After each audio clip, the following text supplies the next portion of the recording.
नमस्कार मित्रांनो. व्हिडिओ बनवण्याचा मुद्दा असा आहे की आता बिग बॉसचा सीझन 6 चालू झाला आहे. मागल्या वर्षी सूरज चव्हाणमुळे सगळ्यांनी बघितला. सूरज चव्हाणनं गाजवला, पण आपल्या कोल्हापूरचा DP जातो त्याने पण गाजवला, सगळ्यांनीच गाजवला.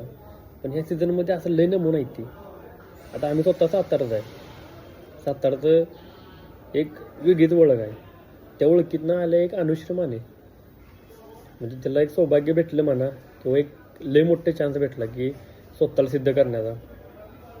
आता हे सिद्ध करण्यापेक्षा हिला काय बोलतोय पण तेच कळून झाले. मोठी माणसं बारकी माणसं काय बघणार. इंडस्ट्रीतल्या जुन्या लोकांना पण ही किंमत देणार. मग बोट लागतंय कोणाला? सातारकरांना. सातारकरांच्या अस्मितेला. साताराचं नाव काय आहे आणि करते ती काय. कुणाला पण हा चान्स भेटत नाही बिग बॉसमध्ये जाण्याचा. तर यांचं चाललंय काय, फक्त काही क्षण TV वर दिसण्यासाठी नुसती भांडणं करायची. आणि आपण काय बोलतो हे पण कळणं झालं आहे. बोलताना विचार पण करणं झाले आहे. सांगण्याचा मुद्दा असा आहे की त्यांनी एक फक्त डोक्यात घ्यायला पाहिजे की TV वर लहान मुलापासून ते म्हाताऱ्या माणसापर्यंत सगळे बघतात. मग त्यांनी विचार करायला हवा की आपण बोलायला काय पाहिजे. आपण पातळी सोडून बोलायला पाहिजे का. आपण काय बोललं पाहिजे. आपले आईवडील पण घरी बघतात. आणि तुम्ही सातारत आहे, आम्ही पण सातारत आहे. तू सातारच्या मग तुला आम्ही का सपोर्ट करू. तू असं काय करतेस की आम्ही तुला सपोर्ट करू. बिग बॉसमध्ये माणूस गेले काय म्हणता, आपल्या भागातले गेले कोणतरी, आपण सपोर्ट करूया चला. आता आम्ही तू असं काय वागतेस की आम्ही तुला सपोर्ट करू.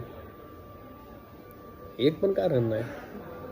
तोंड सोडत्यात, ताळा सोडला तोंडाचा, येईल त्याला बोलते यार. असं थोडे असतं यार. बिग बॉसमध्ये सिलेक्शन झालंय काहीतरी, तुझं काहीतरी कष्ट केले म्हणून तुला इथं बोलवले त्यांनी. काय असं तर बोलवलेलं नाही तुला. तुझं काहीतरी नवीन नाव, स्वतःचं म्हणजे नाव नवीन निर्माण करण्यासाठी तुला तिथे त्यांनी बोलवले. तू आता इथं कष्ट करून तू पुढं नवीन नाव आणखी निर्माण करायचं आहे. की असं नाही की तुला काय बोलायचं काय ते पण कळण झाले. संधी आयुष्यात एकदाच भेटते. त्याचं सोनं करायचं का माते करायचं आपल्या हातात असते. अजून वेळ नाही गेलेली. आणि राहिला विषय कोल्हापूरची रुचिता, DP दादाच्या नाकाची पण सर नाही.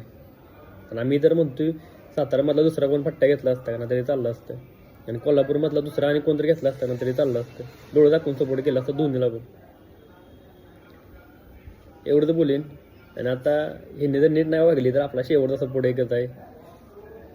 कोण सांगू का? रोशन दादा शेवट पण